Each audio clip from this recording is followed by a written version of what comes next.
Hi, my name is Dr. Ryan Arthur. I have worked in the field of pedagogy and learning development for over a decade. I have designed this course to help you criticize academic works with complete confidence. Now the boring part. This course consists of 3 components. The first component is this video, which outlines 3 critical thinking processes. The second component is a task sheet, which contains questions related to the content of this video. And the last component is a live informal discussion where we can discuss matters related to this video and the task sheet. On completion of these 3 components, you will be able to identify and create an academic argument, present reasoned arguments in a logical way, address criticality in academic reading and writing, identify and challenge assumptions embedded within academic arguments. Now the exciting part. I will outline 3 critical thinking questions to undermine academic texts. The word undermine comes from the medieval practice of destabilizing a structure by digging underneath it, which would bring the structure crashing down to the ground. Likewise, we will not directly attack an argument. Instead, we will dig at its foundations to demolish it. Sometimes the best way to take the castle is to go under the walls, not over them. We could dig beneath the walls and bring them down, catching the enemy by surprise. Okay, let's start undermining. As you will see, I have started with very simple critical thinking questions. Then I will increase the complexity as we move along. The first critical thinking question is it too general? When you read an academic study, you can ask, is this study too general? Is this study too wide-ranging? Is this study too sweeping? Is this study too vast? You can critique a study because it is too general. For example, you are writing an essay about childhood obesity in the UK, so you can critique a study that focuses on the whole of Europe. Or the focus of your essay may be on Black and Asian communities, so you can critique a study that concentrates on the wider population. Or the focus of your essay may be a certain time period, so you can critique a study that focuses on a wider time period. What does this look like in writing? Johnson's study is too generic to aid my analysis. Although Johnson's paper tackles a similar area, his coverage is too broad to inform this essay.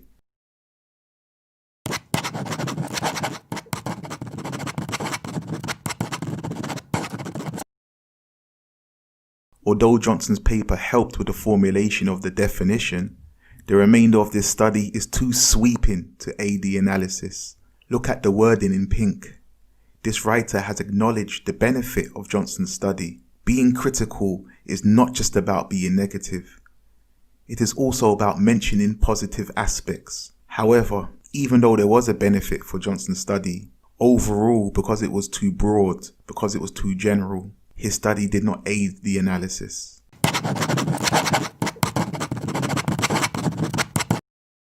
Johnson's study fails to appreciate the importance of focusing on a single community. This last sentence can be developed into a larger, more negative paragraph that criticizes Johnson for not looking at a single community. Johnson is actually creating harm now. He is doing something highly inappropriate because his paper is too generic. His conflation of communities prevents us from seeing an accurate picture.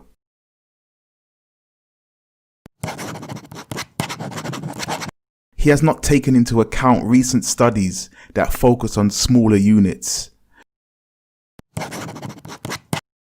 Such broad strokes have limited usage. Please refer to the Critical Thinking 1 task sheet. Section 1. Is it too general? This section has 2 questions. The first question, question A, the aim of your essay is to write about the role of UK early childhood institutions in preventing childhood obesity. Which of the articles below is too general for your essay? Article A or Article B? The second question, question B, what are the disadvantages of a study that looks at the whole of Europe instead of just the UK? Jot down 2 or 3 disadvantages. The second critical question is it outdated? You can critique an article or a book because it is outdated. What do I mean by this? A journal article on the extension of parental rights was published in 2014. However, the Children and Family Relationships Act was passed in 2015.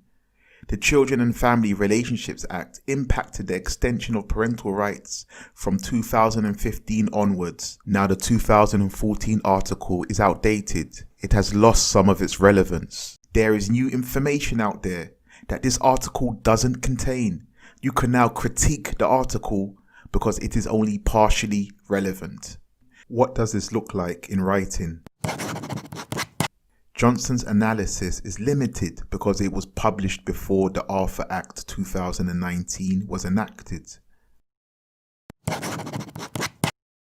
Johnson's study was lightly used because it was published before the Arthur Commission was appointed.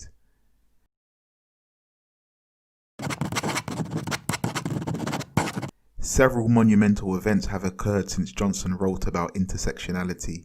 Thus, my study represents a much needed update. This sentence is doing two things. First, he is casting doubt about the relevance of Johnson's study because it is outdated. The second thing is that he is shining light on his own work. By his claim of an update, he has given his work an excellent rationale and a noble purpose. He is telling the marker why his work is special and exceptional. Johnson's study is irrelevant. My study has come to replace it. This writer can spend the rest of the paragraph explaining the need for an update, patting himself on the back. As academics, you should always pay attention to the date of the publication and ask what happened before this publication, what happened during this publication, and what happened after this publication. This shows the person marking your work that you are aware of context. You are aware of the universe around the journal article. You haven't just picked this article out of thin air. You have a deep understanding of contextual issues. Please refer to the Critical Thinking 1 task sheet. Go to section 2. Is it outdated? Question A states, what events may render an academic study partially irrelevant? I've listed 2 examples of this. One event may be an act of parliament. Another event may be an appointment of a government commission.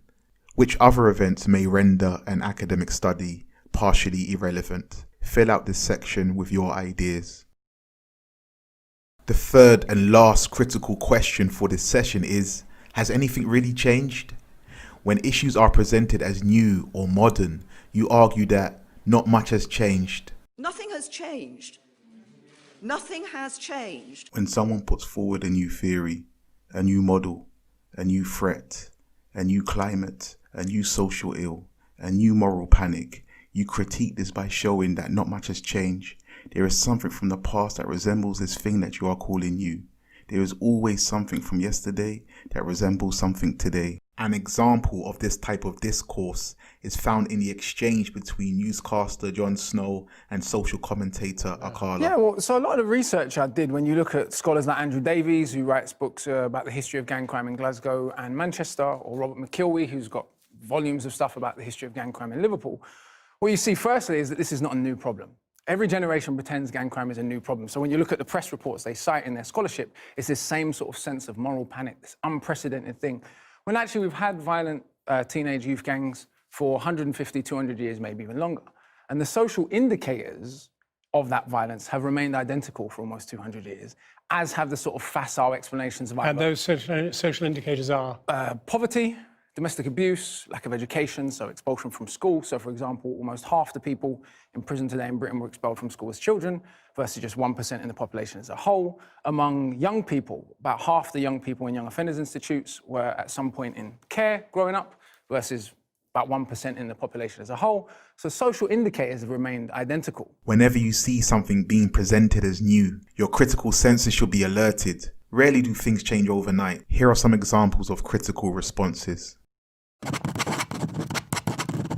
The Conservative government has launched an unprecedented attack on the early childhood sector. This will forever change the face of early childhood institutions.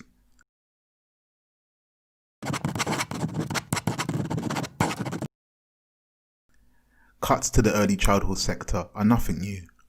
This sector has long suffered cuts, yet it has managed to survive and find alternative sources of revenue. Children's interactions with technology is rewiring their brains permanently. This is a worrying new development.